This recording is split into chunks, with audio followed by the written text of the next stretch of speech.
Definitely bringing you the Powerslam and Pancakes.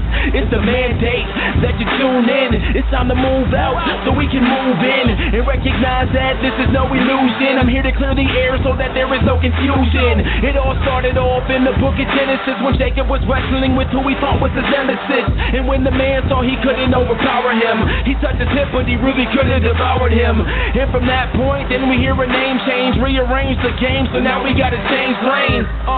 So I'm here to let you know it's time to listen to the Pancake and Powerslam show. Let's go! Turn it up, turn it up. It's the Pancake and Powerslam. Turn it up, turn it up. It's the Pancake and Powerslam. Turn it up, turn it up. It's the Pancake and Powerslam show. Turn it up, turn it up. It's the Pancake and Powerslam. Turn it up, turn it up. It's the Pancake and Powerslam. Turn it up, turn it up. It's the Pancake and Powerslam show.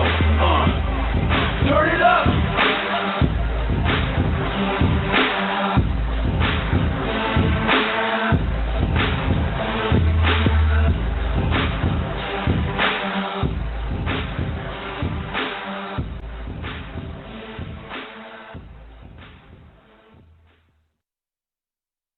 You are now listening to the Pancakes and Powerslam show by Crave Wrestling on Blog Talk Radio. Be sure to follow Crave Wrestling on Twitter at Crave Wrestling and join the Facebook fan page Crave Wrestling. And we are live, ladies and gentlemen. This is episode 384. I am Chris Featherstone here at the mothership, if you will, live and living, Culligan funky like a monkey, baby. Yeah. So listen, we got an action-packed night tonight. We got some headlines. We got Tito Santana.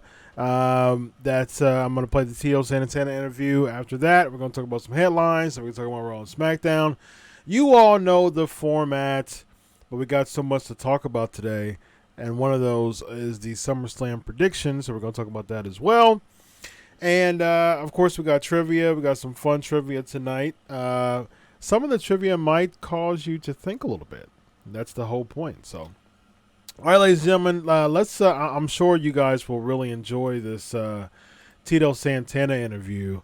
So let's get right into it, ladies and gentlemen. PNP Nation, thanks for everybody for being a part of the show tonight. Last week I was loopy. Remember that last week? I feel much better this week than I did last week, that's for sure. So I'm back. I'm back in my WWE tag team high energy. There you go. So without further ado, ladies and gentlemen, let's get into the Tito Santana interview. I think you all will enjoy it, and we'll be right back. All right, ladies and gentlemen, this is Chris Featherstone, Pancakes and Powerslam Show. I am so excited to talk to this person on tonight.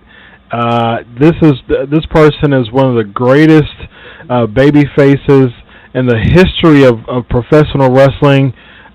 Just continued success throughout the 80s, 70s, 80s. Storied rivals in the WWE.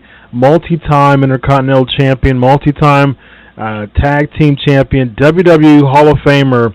Without further ado, one of my personal top baby faces of all time, Tito Santana. How are you tonight, sir? Doing good, Chris. Thank you for your compliments. Absolutely, man. I grew up watching wrestling in the '80s, and as a journalist now, I still watch wrestling. I that's my what I do career-wise. But it's one of those things. Those good old days. I miss the good old days. Growing up in the '80s, watching wrestling and watching your story rivalry with Greg the Hammer Valentine over the Intercontinental Championship, and the unfortunate ending of it from Macho Man Randy Savage, and just the Intercontinental title scene in the '80s was just a really good thing to watch. What are just your overall thoughts of your time as Intercontinental Champion?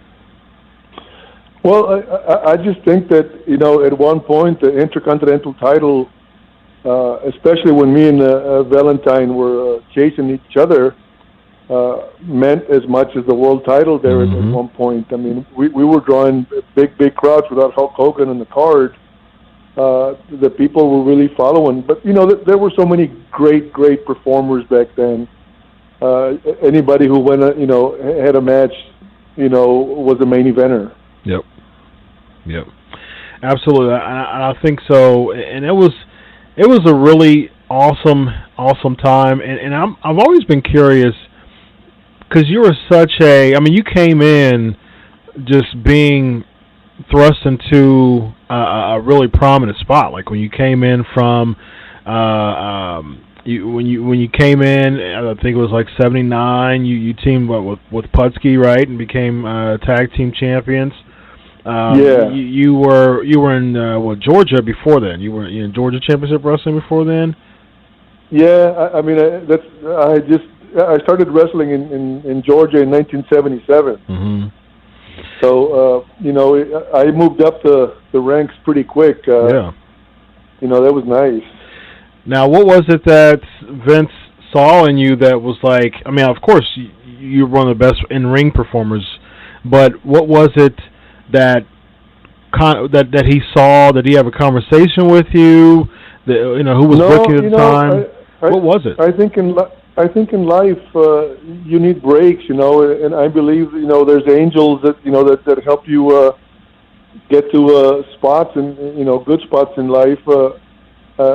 My angel in the business was Andre the Giant. He's the one that I was in Texas wrestling for Murdoch and Mulligan in Amarillo, and Andre the Giant and I were good friends, and he came by, and I had been wrestling only for a couple of years, and unknown to me, he took a tape, and he was on his way to New York, and showed it to Vince Sr., and before you know it, I get a phone call and that I'm going to New York. Wow. It was a big break for me. That's awesome, man. That really is awesome. Did he call you boss like he called everybody else boss? Yeah. Whenever he was in town, he used to ride with me. He knew that I was going to be driving him around, and as a matter of fact, when I started in 1977, I picked him up at the airport in a little black hatchback Granada, and he broke the seat in my car. So I ended up buying a bigger car, so Andre could fit in my car. But he was always good to me. Yeah. That's awesome, because typically the stories is, if he liked you, he really liked you. If he didn't like you, you would know. And it's good that you were on his good side. Oh yeah, I mean there was no in between. Yeah, right. Exactly. Now, what was the idea of you teaming up with Ivan Putski? I don't know. When I first came into New York, I didn't come in with any promises. They didn't. They just brought me in, and I wasn't even Tito Santana at the time. I was wrestling as Merced Solis, my real name, in Amarillo, Texas. And before that, I had been Richard Blood, which was Ricky Steamboat's real name. Mm-hmm. And Vince Senior says, I want you to think of a name. I came up with Santana, and my first match, I went in the ring. I was Tino Santana. And when I came after my first match, I came through the curtains, and Vince Senior and Junior were waiting for me, and they told me, you're going to be Tito Santana from now on. Mm-hmm. So, maybe they saw something in me, that, whatever it was, I'm really happy that they saw, potential in me. But, teaming up with Ivan Putski elevated me to the top, because Ivan was one of the top wrestlers in the country at the time. Yep. So that was the biggest break for me. All of a sudden I was a big star in Japan and all over the place. Yep, absolutely. Now, what was you're only there, your first run in WWE was only very brief. What was the reason that it was so brief? Well, I got the title match, and we became champions, and I think we were champions for 8 months. And when we lost the title, Vince Senior talked to me. I kind of made Vince my booker. I said every move that I was going to make, I was going to get his input. Mm-hmm. So Vince talked to me, and he says, Tito, he says, we're taking the belts away from you guys. You can stay. I'd love to keep you, but I would prefer for you to go out and get some more experience, and then when you're ready to come back, I'll bring you back. He said, but I would prefer for you to go, in different territories and get more experience. And I said, just tell me where you want me to go. He says, well, where would you like to go? And I said, well, I had heard that Minnesota was a great territory, and I had spoken to Dino, because Dino Bravo and I were good friends. Mm-hmm. And I said, my first choice is Minnesota, and my second choice is I wanted to go to Texas to help Joe Blanchard, because they are the ones that really got me started in business. Mm-hmm. But I came back to we used to do TV tapings every 3 weeks, and when I came back, he says, you're booked in Minnesota. And I said, God, I was so happy. Wow, yeah. And you ended up working for Gagne, and you teamed up with Martel at that time for a little bit, right? Yes, we did. Mm-hmm. And that was a great territory, because I think we used to wrestle maybe 220 times a year. So we had like a normal life. We had some days off. Everywhere else, you'd wrestle 340, 350 days a year. Yeah. So that was a little bit of a break that you compared to the other places. So you came back and feuded with Valentine. And were there any plans on putting the world title on you? Towards the end,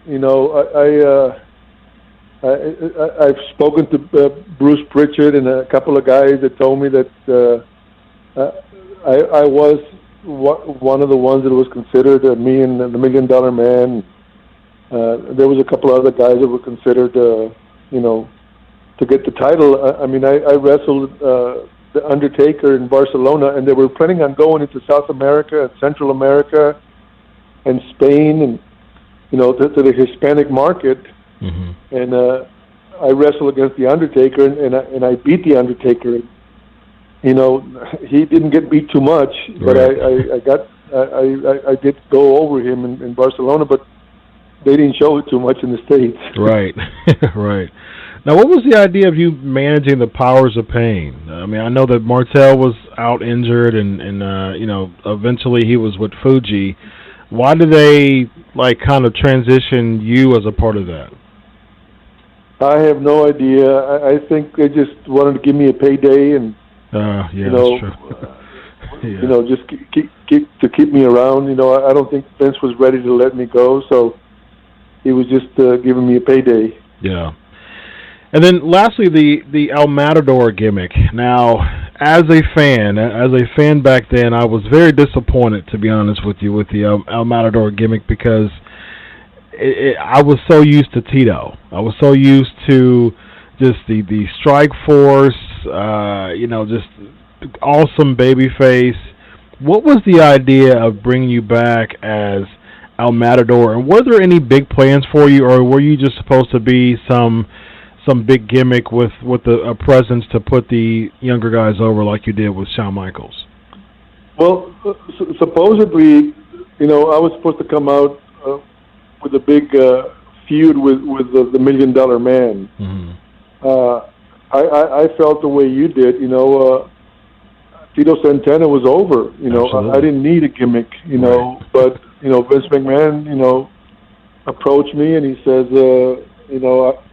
I got one more thing for you to do before you leave.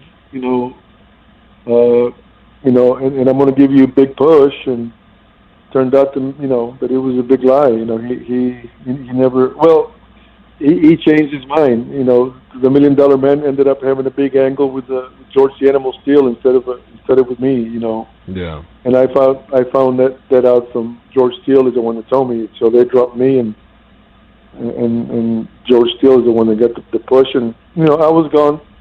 I didn't like the gimmick, and shortly after that, I just left. Yeah. I gave Vince my notice, and not too many people gave Vince their notice, but I gave him my notice, and I was done. And I was very lucky that I had done well in the business and saved my money, and I have never had to go back and ask him for work anymore. Yeah, that was what, 93 you left? 93, yeah. Wow. You're right. I mean, you never had to go back. 1993 was the last year you wrestled in WWE. That was 26 years ago. So that goes to show if you take care of your money, wrestlers, you don't have to go back. 26 years later, you're still doing well for yourself, man. So you end up being a teacher and all that good stuff. And that was the best thing I did. Yeah, that's awesome, man. So let the listeners know what you're up to now before we close.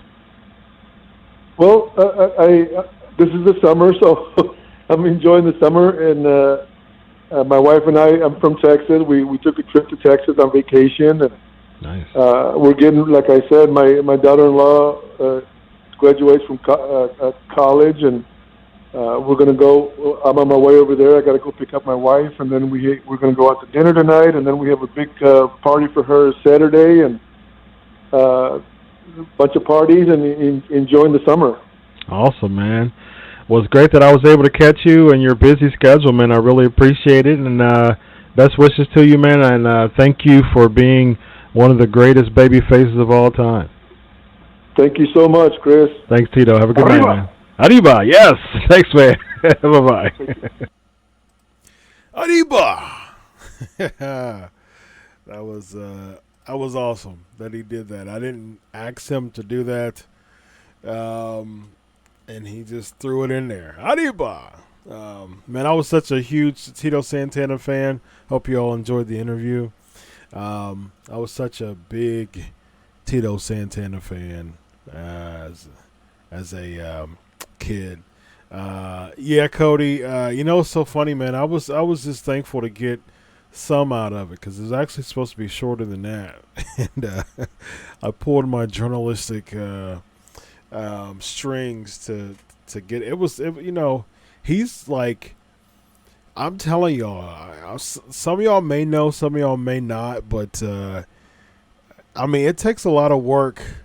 I do it for you means I do it for you, for real, because it takes a lot of work getting an interview every single week for y'all, and man, it wasn't an easy grab getting old Tito because rightfully, understandably so, man. He just he's just kind of doing his thing. Kind of off the face of the earth and just chilling, just being Tito. I think he's like 66 now or something like that. So pulling strings to pull string, 66. He turned 66 this year. So it thank God that this show has been around for 7 years, enough to make people feel confident enough to be on the show.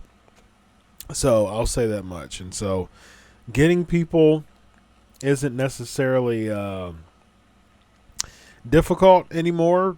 Praise God for that. But the getting someone, it's not just getting someone that I would like to be on a show. It's getting them and finding time in our day and our week. This was like the interview was recently, but I mean, we started talking like 2 or 3 weeks ago because of our schedules. And so, like I said, when I say I do it for you, I do it for you for sure. Let's see, some very encouraging messages on here.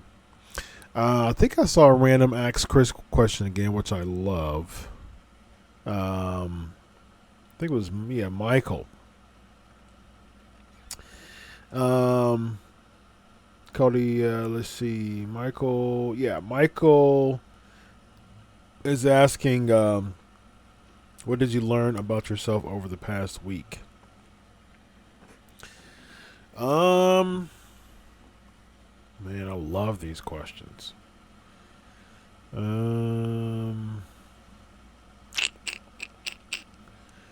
did I learn about myself?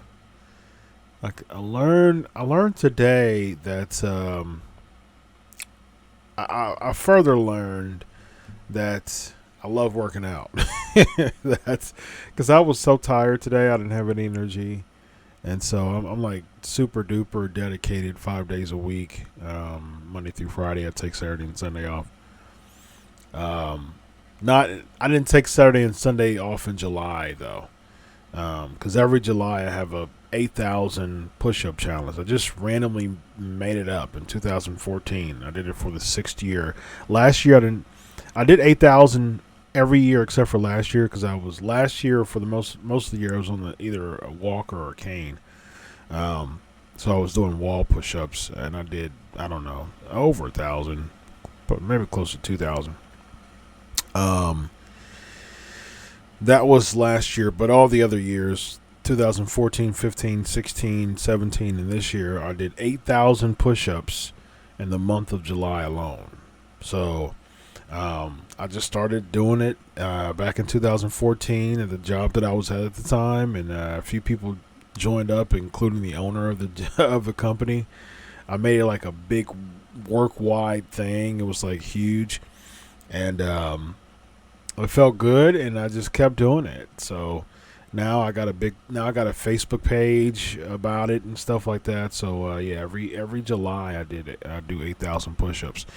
So I didn't have any day off. I did about 260 to 200, sometimes over 300 push-ups a day in the month of July.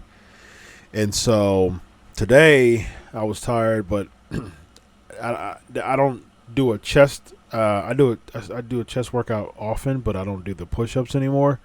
I do them every now and then, but man, those push-ups, man, they they're not easy. But today I was really tired, and but I still worked out pretty good. So if I could ever put down the Flintstones push-ups, maybe I could do some real ones. That was a good one. I like that. Hashtag Ask Chris. See what else we got. Allie's asking a question here. What match are you most excited for SummerSlam? We're going to do predictions. As far as most excited, honestly, Goldberg and Ziggler. I'm a Goldberg. See, I'm a traditional guy, man. I'm not the type of guy who really do much commentary about it. That's the reason why I'm sure you all know that the smallest segment of the Pancakes and Power Slam show are the Raw and SmackDown reviews, because I'm thankful that I'm so grateful that I'm able to make good income being a wrestling journalist. I mean, that's a dream come true. I mean, I get paid to watch wrestling. Come on now, that's amazing. that's a dream come true. But as most of the people know who are in the PNP Nation, I mean, I really don't get too excited about pro wrestling nowadays, Raw and SmackDown specifically. I mean, I'm a lifer for sure, but just Raw and SmackDown just doesn't do much to me, and I get excited about legends coming back. I mean, when Taker came back, when Goldberg came back, and the reason why I get excited about legends coming back is because those are the days when there were larger-than-life characters. We don't see that anymore. We don't see larger-than-life characters anymore. That's one of the biggest issues with today's pro wrestling scene. Is larger-than-life characters are just not there anymore. Now, I love New Japan. I've followed the G1 Climax, and big fan of that, actually. I love New Japan. I still love the fact that they're still very character heavy, and their wrestling. I mean, their stories are in the ring. I mean, I love watching New Japan wrestling. But yeah, I mean, WWE wise, I'm holding on, man. as a fan, I'm holding on, but it's always good to see the Goldbergs come back, especially since it was such a very bad time that we saw him last time. Of course, I've said this before and I'll say it again, it wasn't his fault. I mean, he got concussed early in the match, so you can't criticize him for what we saw because he was concussed. So I'm really, really happy that he was able to come back and right that wrong and kind of atone for that moment. Regardless if he was concussed or not, that's a moment that's been resonating in him for a while. I mean, since his match with Taker in Saudi. So I'm super duper happy and super duper glad for Goldberg to have this moment back. And I mean, it's like there's so many people. This is like the tried and true topic when it comes to using these legends. Is like, okay, well, someone needs to put him over. I mean, so he needs to put somebody over. I don't agree with that, man, because I mean, there's so many characters now that, I mean, like the general landscape of WWE is 50-50 booking and no one stands out. Maybe Roman Reigns stands out, perhaps, because he's had that character, but even Reigns, though, Reigns is still a WWE guy. Now I know he's got the Hobbs and Shaw. I know that he's doing more mainstream stuff. And he's having more, entertainment style interviews with entertainment media companies, but at the same time, it's like there's no just transcendent star power in WWE right now. That's the reason why they keep pulling on people from yesteryear to get that star power back, and that's the reason why it's becoming more and more of a niche market, because there's very little star power in WWE, and every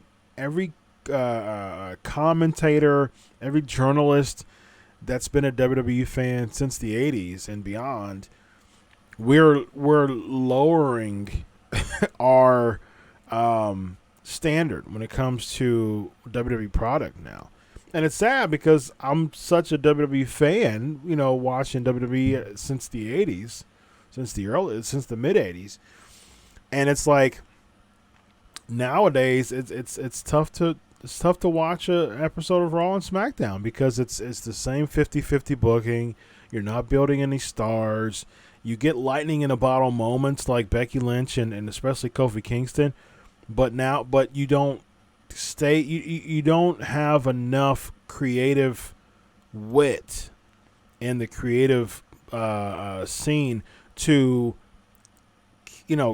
keep that lightning flashing. You know what I mean? Like, it just, Kofi Kingston, I love Kofi Kingston. I mean, he's one of my favorites, but WWE's doing such a poor job with booking him over the past probably few weeks.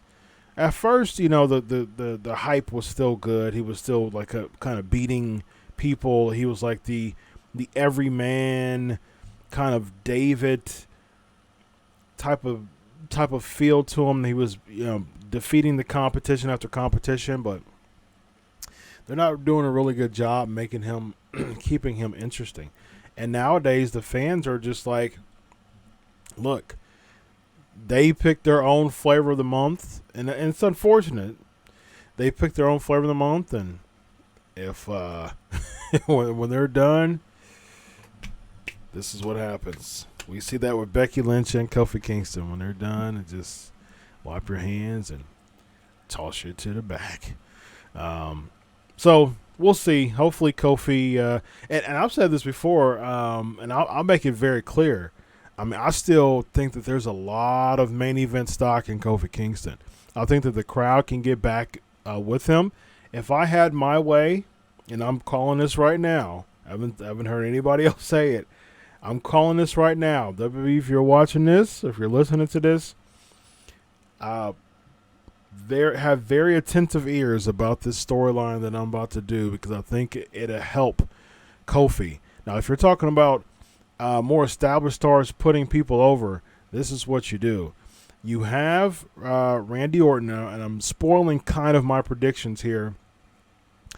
You have Randy Orton defeat Kofi Kingston at SummerSlam, because I'm sure that they want that star power type of name going into the split. I mean, going into the split between USA and Fox. You want that type of feel. So Randy Orton, it makes sense. I get it. I'm okay with Orton beating Kofi. Only for this purpose. I'm only okay with Orton beating Kofi for this purpose. Now, you have Orton beat Kofi, and what you do is you have Kofi Kingston. You have him win the Royal Rumble, because he's had this running presence in the Royal Rumble for so long. It would be super dope if he actually won, because every year for a number of years, he's had this thing where he's almost being eliminated. He's very acrobatic. He does something to keep him in, and then he gets eliminated. He's over. He's a main event talent now. If he actually won the Royal Rumble and actually challenges Brock Lesnar to the Universal Championship, and that's what you do. You actually have him challenge Brock Lesnar. You have Kofi Kingston versus Brock Lesnar as the main event of WrestleMania 36. Kofi Mania is back. He's the underdog again, but the challenge is much greater. It was Daniel Bryan this year. Next year, it's seemingly insurmountable. How can Kofi Kingston defeat Brock Lesnar? And what you do is you have Brock Lesnar put Kofi over, man. And that's a way to build a main event star.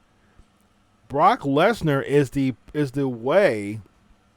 Brock Lesnar should be utilized to build up a star. He was supposed to do it with Roman Reigns, but because he decided to stay, they kept pushing it out. They pushed it out at WrestleMania 31, then they pushed it out at WrestleMania 34, and finally he won it at SummerSlam last year. But by that time, it was just like, it wasn't, the luster was diluted quite a bit.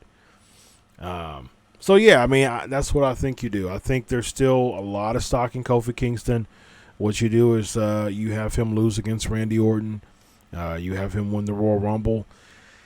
And, the only thing is that would break that would break up New Day, and I don't want the New Day to break up. I don't think they should break up. But what you could do is you could have Kingston be like the Raw representative of the New Day. I don't think you should have some just, rocker style breakup. That's going to lead to nowhere. But you can have Kofi Kingston still be a New Day member and be on the Raw brand. You could have that. Or what you could do is you could have the Superstar Shakeup is usually a week after WrestleMania. You can have Kofi Kingston take the Universal Championship over to SmackDown, and that would be a good thing to do for Fox. And you take the WWE Championship over to Raw. I would actually prefer that. I think that would be pretty dope to bring the WWE Championship over to Raw and the Universal Championship over to SmackDown.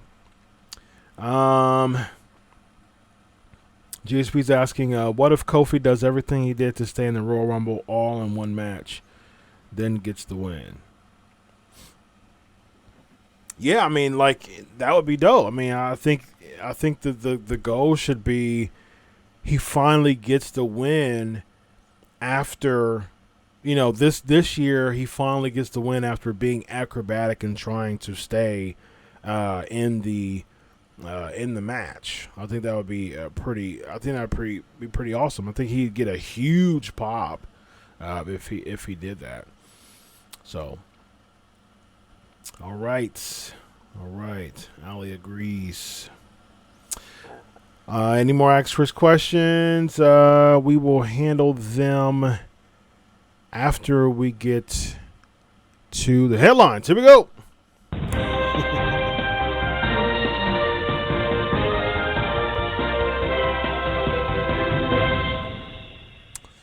All right. Let's do this. All right, so first headline is the Raw and SmackDown Live is being split. Reportedly, they're being split again, going over to the Fox move. So I think that this is a fantastic idea. I'm so cool with this. Eli's asking what they're doing with Shelton Benjamin. We'll get to that. Ask me that again when we get on the SmackDown review.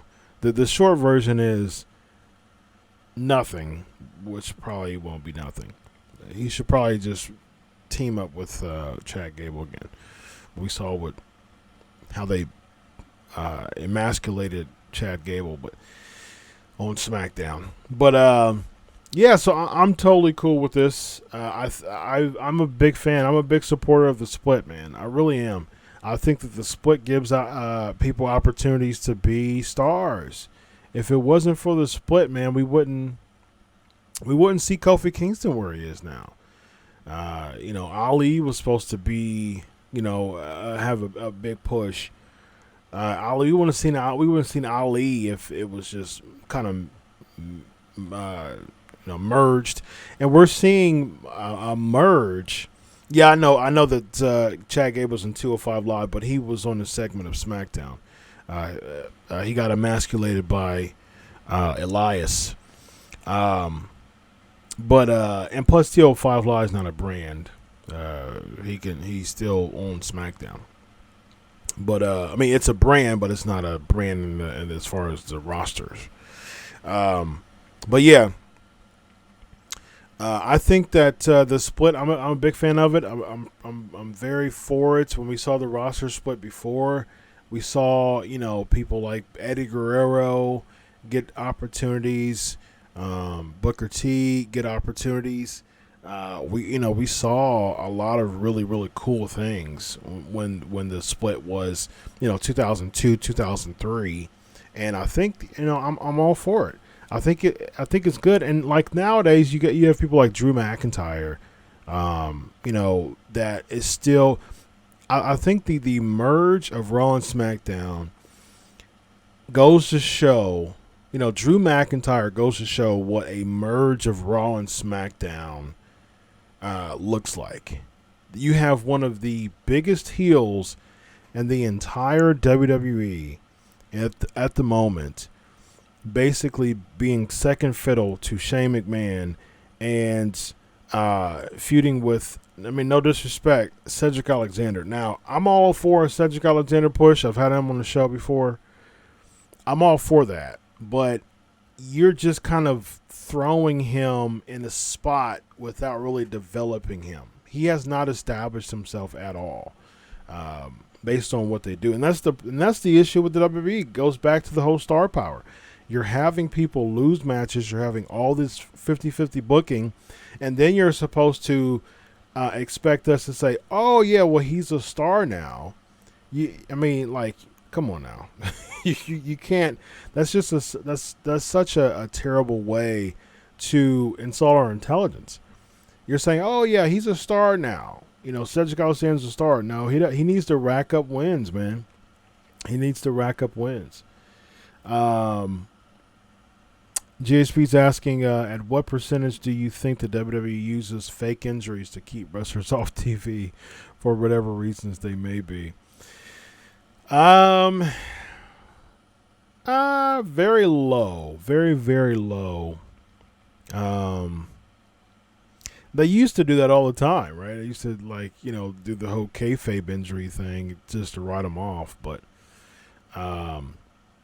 as far as fake injuries now, I mean, because of the dirt sheets and because of everything else, I mean, people, you have social media. Like, social media has just, I won't ever say kayfabe is dead, because I mean, my heart and soul as a wrestling fan was built around kayfabe, but at the same time, it's like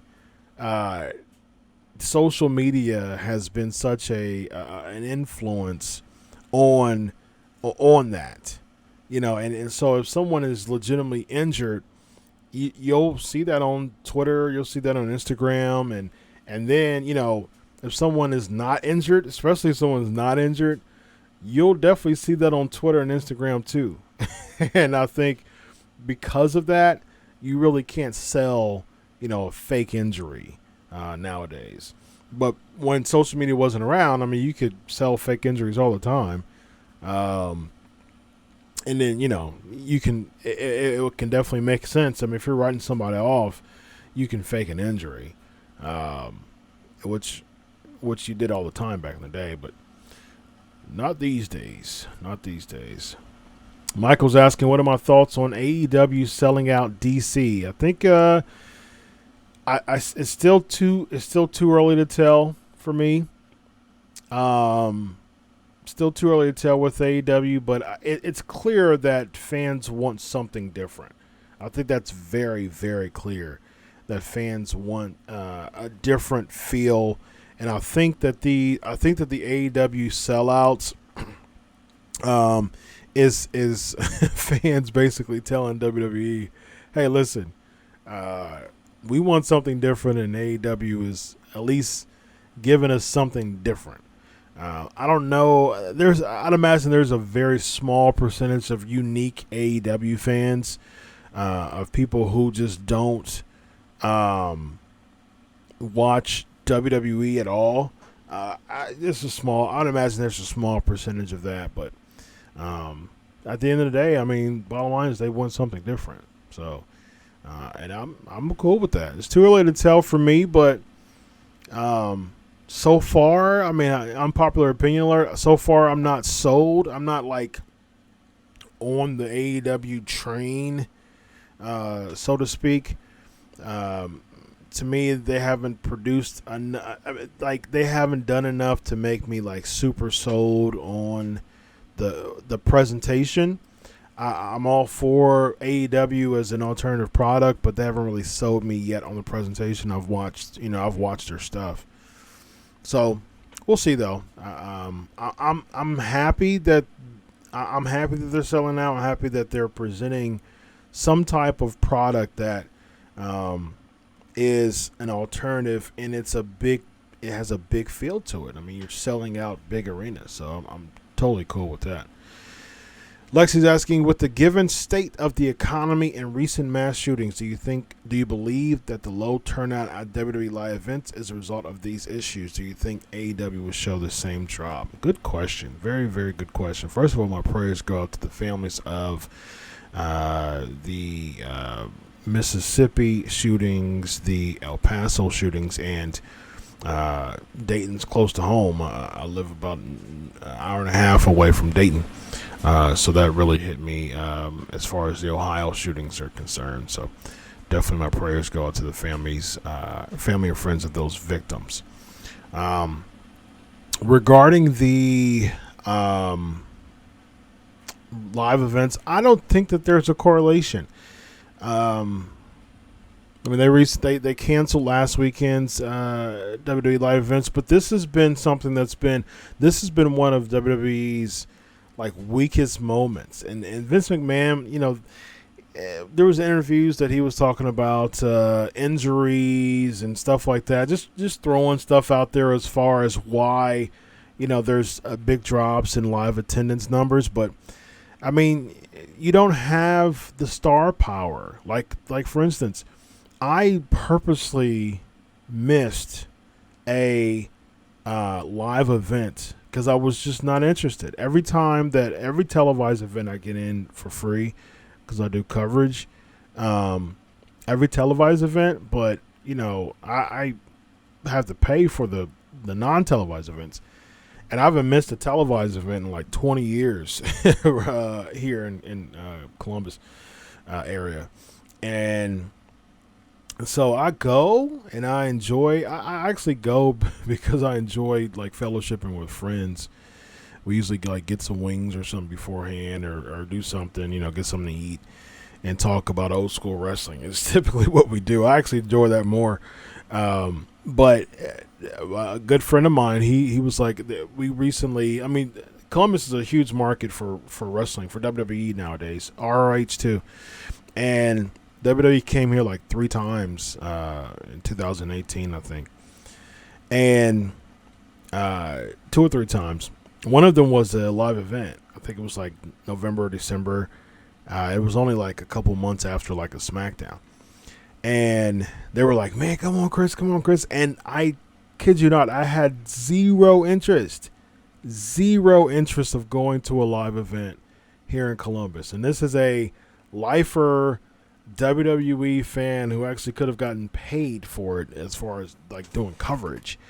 And man, I have no interest.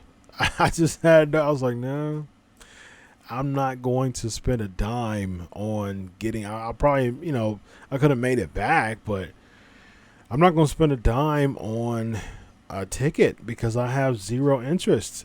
And I think because of that, like the star power, and it goes back to the whole star power factor. There's no star power in WWE minus a couple of people, but they're still, like I said, they're still not transcending the business, like Hogan did, like Andre did, like Austin, Rock, you name it, of people who transcended the business. There's not really, I mean, maybe Roman Reigns, but there's not anyone really that's transcending the business, and that star power is really, really hurting. They're actually bringing Kane back to do a couple of house shows in some smaller towns, and it's like you're bringing star power back from yesteryear because it's getting like, the thing is, this is proof. Like bringing back stars from yesteryear, especially with Goldberg and Trish and then Undertaker at Extreme Rules, it goes to show that WWE is admitting in an indirect way that they have done a lousy job developing new stars. The past decade at least, they've done such a lousy job developing new larger-than-life stars. Because at the end of the day, you can try to be like the independents as much as you can, that's very wrestling heavy. You can do that as much as you can. But the problem is this: you're not an indie promotion. You've never been of the past 50 years. You know what I mean? Like, and you've been the conglomerate of professional wrestling.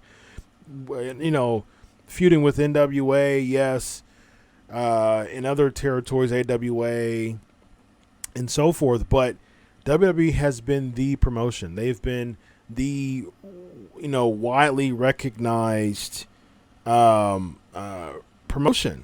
And so you can't have a big wrestling heavy indie style presentation.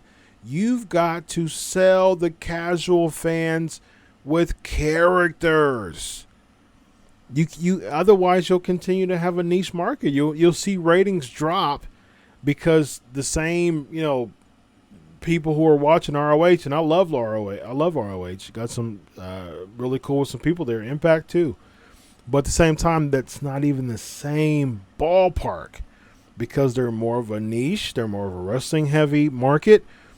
The emphasis isn't on characters. I grew up being a person who loved characters, and that's what's going to keep me interested. And that's what's going to keep – that's the reason why the median age – I wrote an article last October, and the median age at that time was like 54 of watching WWE. Or pro wrestling in WWE. And that goes to show that the people who, those people were in their 20s and 30s and they loved the Attitude Era. The Attitude Era was over 20 years ago.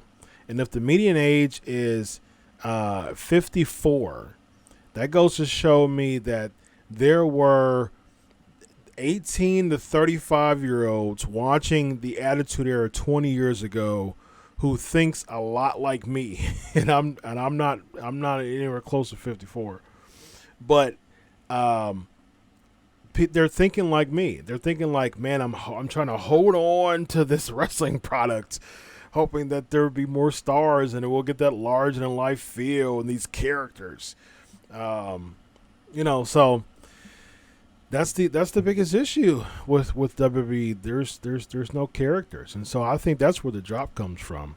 A long-winded way to answer your question, Lexi, but I'm glad you asked it because I think it was important to talk about. GSP, but my mama told me not to believe social media. JK, man, that's funny.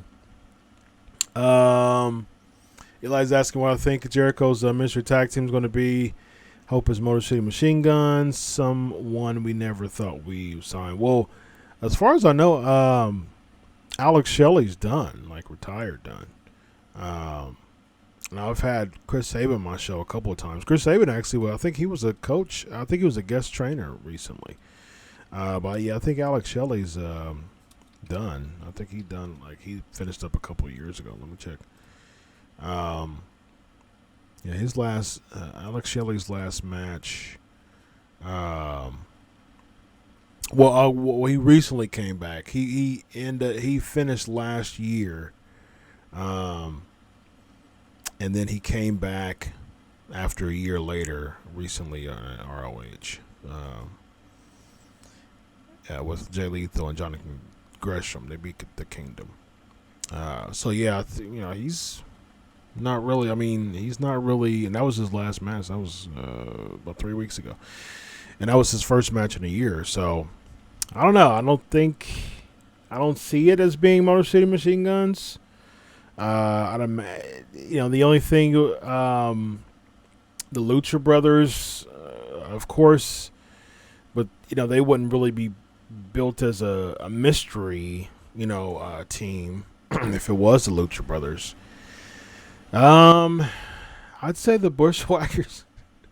I don't know. I mean, if you're doing mystery teams, I would say I'm about 85% certain that it's probably LAX. It's probably LAX. The only thing is, yeah, I think LAX. I think LAX. That's my guess. Let's see what we have. Would I be down if WWE do a rankings like UFC for the deal with Fox to help the wrestler? Yeah, I like that. I used to love the rankings back in the WCW NWA days. I was a big fan of that. Lexi, what are your thoughts on Roman and Seth speaking out about Moxley? Do I think that WWE brass is behind it? And if so, why wait so long? At the end of the day, WWE does have kind of like veto power to say what they don't want to be, as far as media is concerned, what they don't want to be out there. There was a recent interview that Bailey did, and they were talking about, and the interviewer was talking about why WWE doesn't have like a union, and she was like really going in about it. And WWE, like, they cut some of that interview. So, like, WWE is definitely, for sure, like, making sure that they have their hand on the media and make sure that they're, you know, they're being represented in the way that they want to be represented. I mean, that's a fair question as far as, like, you know, unionizing. And, you know, she was like, yeah, you guys drive yourselves? And Bailey was just like, you could tell she was getting agitated. But, I mean, those are legitimate questions. I mean, like, you're spending so much time doing media, and you're getting to the arena 1 o'clock, and you're not done till 11, 12 o'clock at night. And then you got to drive, you know, 2, 3, 4, 5, 6 hours, you know, to the next town. I mean, you know, I think at times you do need someone who drives for you. I mean, hire some drivers, man. Why not? But yeah, I mean, WWE cut off a portion of that interview. So I think that WWE is okay with Roman and Seth speaking about Jon Moxley, especially since Moxley has been very vocal about his misery. It wasn't just frustration. He was miserable in WWE. So, yeah, Cody, about the shooting, definitely. Very, very sad stuff. Jack is asking, I personally felt chemistry between Roman Reigns and Samoa Joe last night. In your eyes, can you see them being tag team champions? Yeah, I tweeted that, Jack. First of all, welcome, Jack, to the PNP Nation. Thanks for joining the chat, Jack. Appreciate you, man. Looks like Jack is a new addition to the PNP Nation, so welcome him. Yeah, I tweeted that last night. I said, you know what? I like what I see. I like a Samoa Joe, Roman Reigns tag team. I said I'd rather see Joe and Reigns against Daniel Bryan and Eric Rowan at SummerSlam because I like that look. I like the Roman, you know, kind of bad boy characters, but still stay like still stay baby faces, but like a rugged bad boy type of baby face. I like it. So I'd actually be cool with that if they do Joe and Roman against Daniel Bryan, Eric Rowan, and then it seems like the goal is singles with Roman Reigns and Daniel Bryan. Save that until, you know, a bigger, you know, save that to like the Rumble or save that to Survivor Series. I'm cool with that, but I'm totally fine with the tag team for sure. Good question, guys. Let's see what else we got. Really, really good questions. Loving it. Ryan's asking what I think of wrestlers' private lives mixing up on TV, like Seth and Becky's a couple on screen, and in real life, Rusev and Lana, who got engaged and got back. I'm not a fan, man. I'm a kayfabe guy.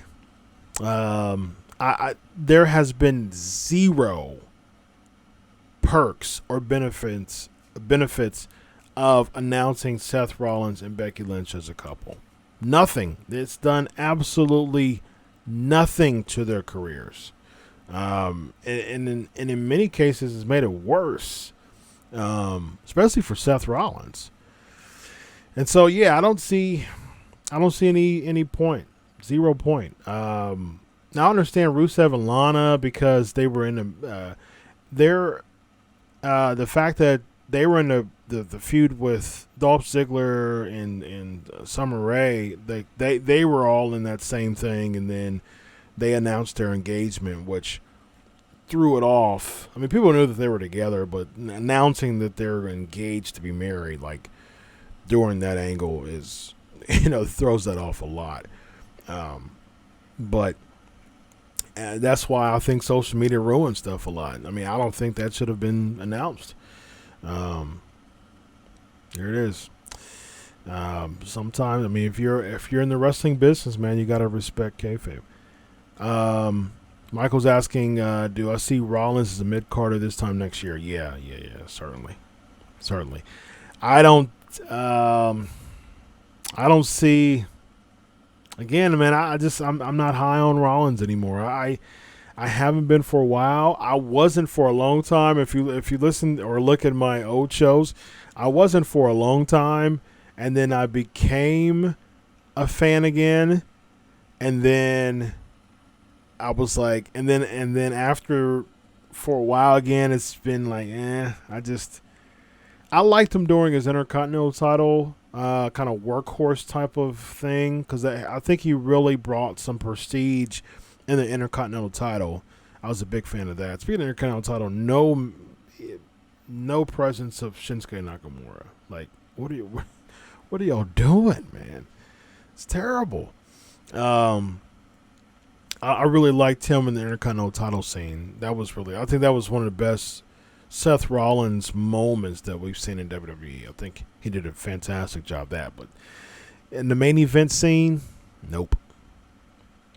What are my thoughts on Becky and Roman sharing the 2K cover? Do you believe that Brass felt Becky couldn't carry the cover on her own due to the recent poor response to her? I think that's a fantastic question. I think that definitely could be the case. That she couldn't do it on her own. Yeah. Because, I mean, her stock is dwindling. And I've said this before. I said this last week. As many people crap on Ronda Rousey, she's the one that, made it be at the status that it was. So there it is. Great questions, guys. Great questions.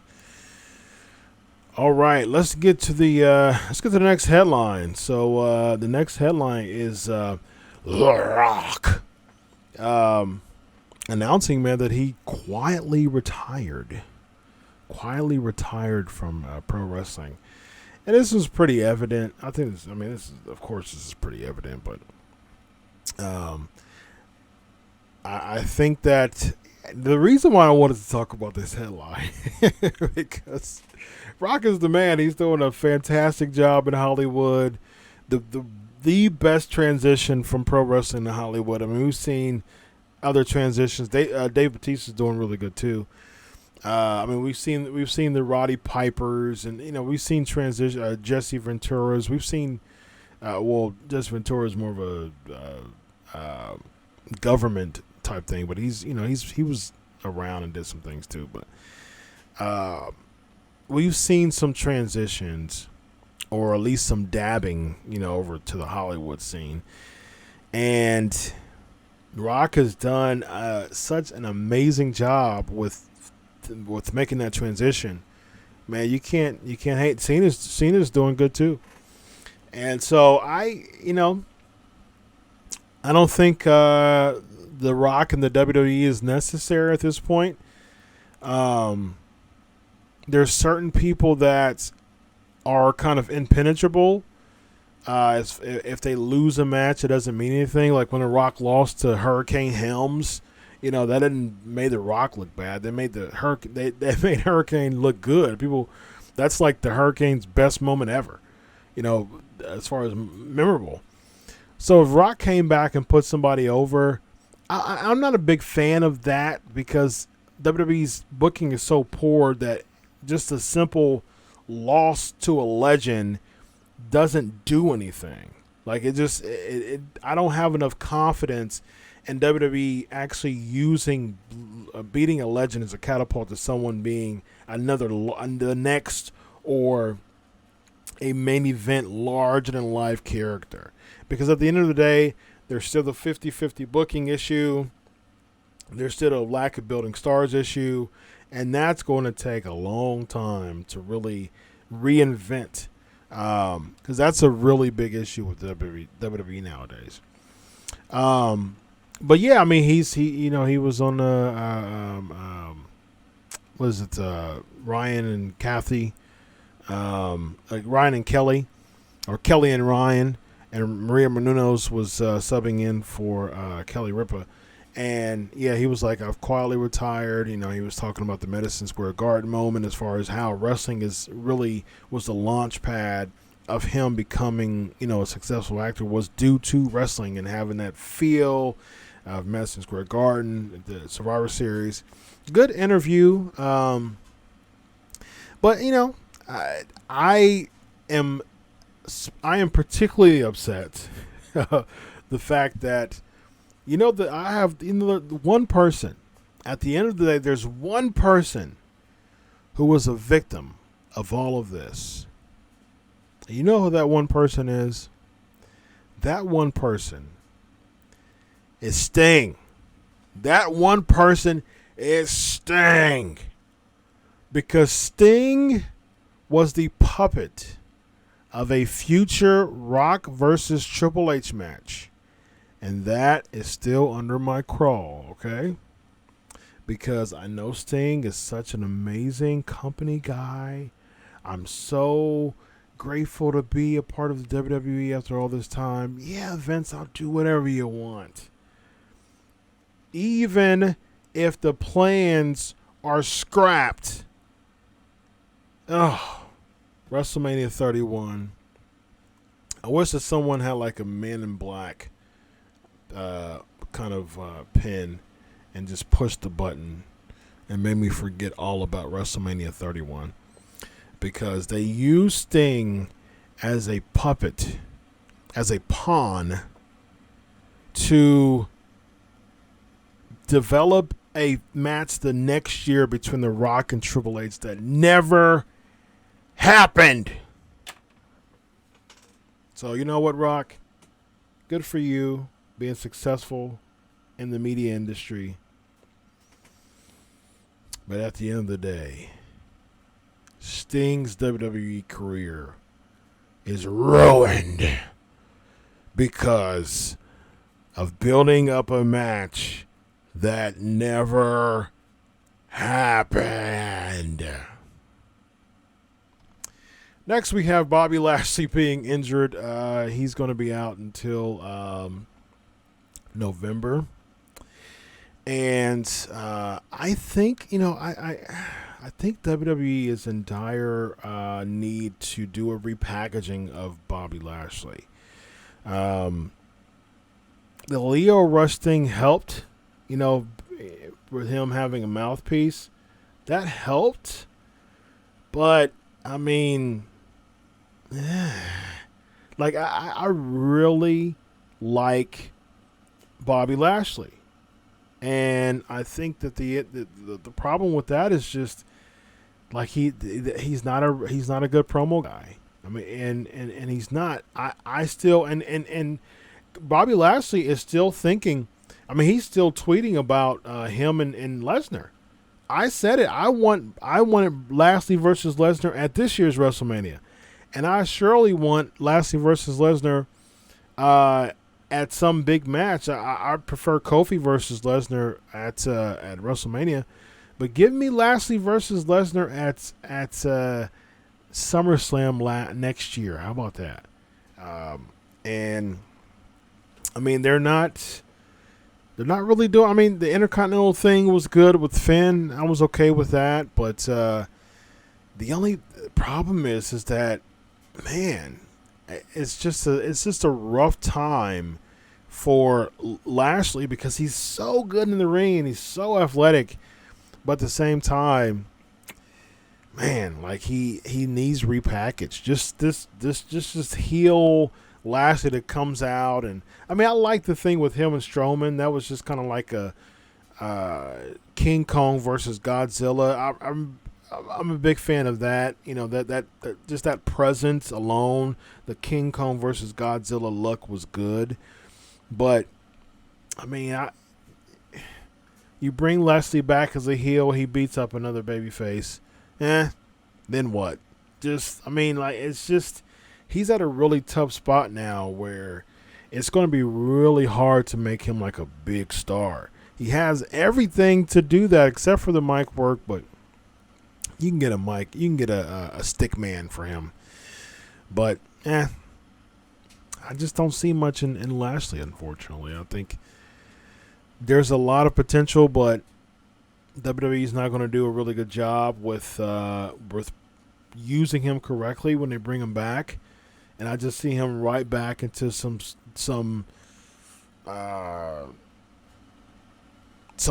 mid-card spot. So, 3 says, love the show. Been watching for a while. Wanted to drop in and say hello. Appreciate that very, very much. Sports Huddle, what I think of an NXT Canada brand? Nah. I think I like the UK, but Canada's our neighbor. Just have them compete in the, just have them compete with the States. I mean, like you have a North American championship. Canada's a part of North America. So that includes Canada too. Let's see what else we got. All right, some good questions, guys. Fantastic questions. Lexi, what are your thoughts on... okay, I said that already. Eli, the WWE draft is coming. I hope they unify the tag titles. No, because they're having splits. They're having the split. The split is a real deal. They want to bring the split back, which I'm cool with. So you have different championships. The reason why the women's title was merged, I mean, it's multi-branded because they just don't have enough talent to have a women's tag team division on multiple brands, which I'm totally cool with that. But otherwise, I'm cool with having separate championships. See any Ask Chris questions. GSP says if they want to put a superhero over today, they might need them to flip the bird, but they are too scared to do that due to them being so family oriented. See, and that's the thing, man. Like, I don't even think that's necessary. Like, it'll be an awe moment, but at the same time, it's still one of those things that is going to take a long time. Like, think about all the illustrious heels, some of the best heels of all time. Ted DiBiase never had to flip the bird. He was a character. Roddy Piper never had to flip the bird. He was a character. Ric Flair never had to flip the bird. He was a character. Billy Graham, superstar Billy Graham, never had to flip the bird. He was a character. Andre the Giant, 80s Andre the Giant. He was a babyface for a long time, but never had to flip the bird. Bobby Heenan never had to do that. So it's like if you think about the best heels of all time, they didn't have to do. Rick Rude is another one. Yep, Brandon, another one. They never had to do something like very knee jerky. They just had really good characters, and that's the thing. You think about some of the best heels of all time are the best heels because they had really good characters. It wasn't knee-jerk things. It wasn't even... And the thing is, you grab the best heels of all time, each and every one of them is in a PG golden era, 80s, early 90s. And so PG is not the issue. I mean, if you think of Rick Rude, Ted DiBiase, Andre the Giant, Ric Flair, Bobby Heenan, like all of those names made their mark in the 80s and early 90s. And that was a PG era in WWE and NWA. So it's not about a ranking. I mean, it's not about PG versus PG or TV 14. None of that matters. None of it matters because characters is what matters, and we have such a deficiency of that, which is where the issue is. Lexi with With Rock coming to terms with his retirement, do you believe that he will have a last send-off officially passing the torch to Roman before being inducted into the Hall of Fame in 2020? See, I would love that. I would love Roman versus The Rock for sure. I mean, 100%, man. 100% I would love Roman versus The Rock. I think it's necessary. I think it's great. That's the way to do it. Because like I said, The Rock is impenetrable as far as the character is concerned. And if he puts over The Rock, man, I mean, if he puts over Roman Reigns, that's huge. And I would love to see, and the fans will like it too, because Roman Reigns wouldn't be in a title scene and coming to WrestleMania. People always saying, "Oh, Roman Reigns is getting shoved down our throats," which he hasn't all year. Since he came back, he has not been shoved in our throats all year long.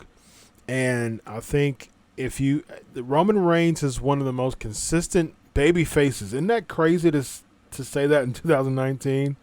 Roman Reigns is one of the biggest baby faces in the WWE right now. And for so long, people didn't think that even existed. But the crazy thing is that Roman Reigns is one of the biggest baby faces because people are really understanding his athleticism, seeing it, appreciating it, and he's good in the ring. And so people are appreciating that. And he's having heels that can dance with him and to make him be a good babyface. That's what tried and true old school wrestling is. The baby faces become they become over because there's a good heel. Look at Hulk Hogan, Earthquake, Typhoon, King Kong Bundy, Big John Studd, Andre the Giant. Like, he had heels. Big Boss Man, Akeem. He had heels to dance with, and that's the thing. Paul Orndorff was another one. And so throughout the 80s and 90s, early 90s, he became Iron Sheik. Yes, Michael. Iron Sheik is another good one. And it's like you had heels to dance with, which for behind every good baby face, there's a good heel. I've said that many, many, many, many times, and it's so true. That's the reason why Roman Reigns is over, because there are good heels working with him to establish his character as a babyface. Why isn't this method? Why are they deviating for something that works? Why is the WWE deviating from something that has worked, that brought them to the dance?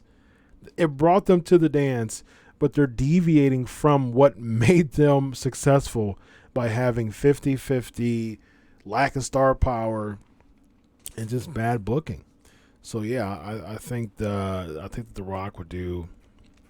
That would be a great send off if that happened. Back to your question, Lexi.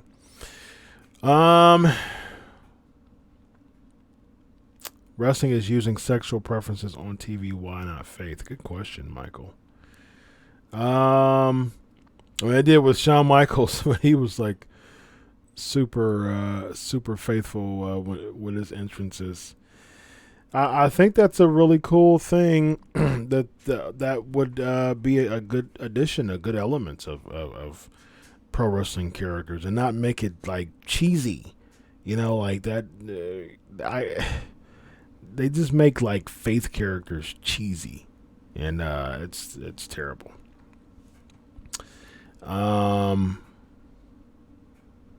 Let's see what else we got.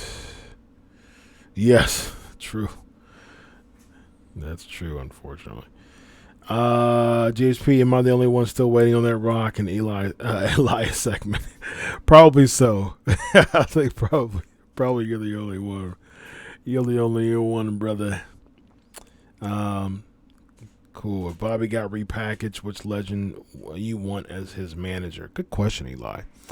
I wouldn't even have a legend. You know who I would have? I would have Armando Alejandro Estrada. Oh my God, there's Samoa Bodosa. Everybody listen. Ha ha. Do me. that's who I would have come back and manage Bobby Lashley. I think Estrada and Bobby Lashley. Or you bring back what's my dude's name who got fired for saying the Kobe Bryant stuff. Oh, what is his name? Didn't he manage what is his name? Abraham Washington. That's his name. Abraham Washington. Bring him back. There you go. He was good. Yep, Eli. Yep, you got it, Abraham Washington. All right, let's do some trivia, man. Let's do some trivia. This has been super fun, guys. Great question. See, that's my point. Ask Chris questions is much better than any Raw or SmackDown chat discussion that we could do. The trivia question: what faction did the Jackal Don Callis manage in WWE? What faction did the Jackal Don Callis manage in the WWE? Everybody listen. Do me. WWE would not bring him back because he disrespected Linda. Was that for Abraham, Eli? He disrespected Linda McMahon. Linda McMahon, as Gerald Briscoe would say. Vince McMahon.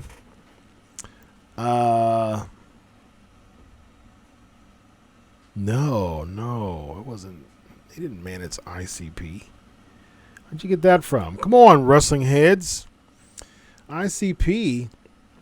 All right, so let's talk. There you go, Brandon. There you go. Good job. The Truth Commission. The Truth Commission. That is the correct answer. You get a correct answer on that one for the Truth Commission. As soon as I find it. There you go. Truth Commission. Melvin says ICP was never in WWE. Yeah, they were. They rapped before the oddities came out. Actually, they came out. They would rap their theme. They rapped their theme song every time. Everybody comes to the greatest show. Hands like this. Hands like this. Oh, man. Every single time. Oh, man. Oddities was such a terrible faction, man. That was such a bad faction. Oh, man. Earthquake came out, or Golga came out with his Cartman doll, and man, what a bad moment in time in WWE. The Oddities was. Can you believe that Sonny was an unofficial member of the Oddities? Sonny, ladies and gentlemen, Sonny was a member of the Oddities. How about that? Next trivia question: what year did Trish Stratus win his first women's championship? Her first women's championship. What year did Trish Stratus win her first women's championship? Evan is dealing with some family stuff right now. He call in if he's available. Talk to him right before the show. Kimbo and Brandon, good job. 2001 was the first year that Trish Stratus won the WWE Women's Championship. Here's another one for you. Get your thinking caps on for this one. Who were the members of the Un-Americans stable? Who were the members of the Un-Americans stable? People calling for ICP and AEW? No. That ain't. No, thank you. Nope. All right. So, Kimbo, you're almost there. Almost there. You got 3 correct ones. Good job. Almost there. All right, so let's talk about Raw and SmackDown. Raw and SmackDown. What are your grades on Raw and SmackDown? SmackDown was better than Raw to me this go round. There it is, Eli. Lance Storm, Test, Christian, and William Regal. Good job. The Un-Americans. I actually like that. Faction. All right, so Raw. Michael says C minus. C and C. Malvin says. Looking at Raw's results, I didn't write anything fun. What in the heck are they doing with Rey Mysterio, man? What in the world? Eli says good faction, bad theme. Yeah. Michael B minus for SmackDown. Brandon C. B for SmackDown. 3 C plus and C minus. C plus and C minus for GHP as well. C for Sports Huddle. Brandon C for both. C minus for both for Lexi. C and C for Kimbo. Yeah, Eli C for both. Oh, so you changed your mind, Eli. Are we good?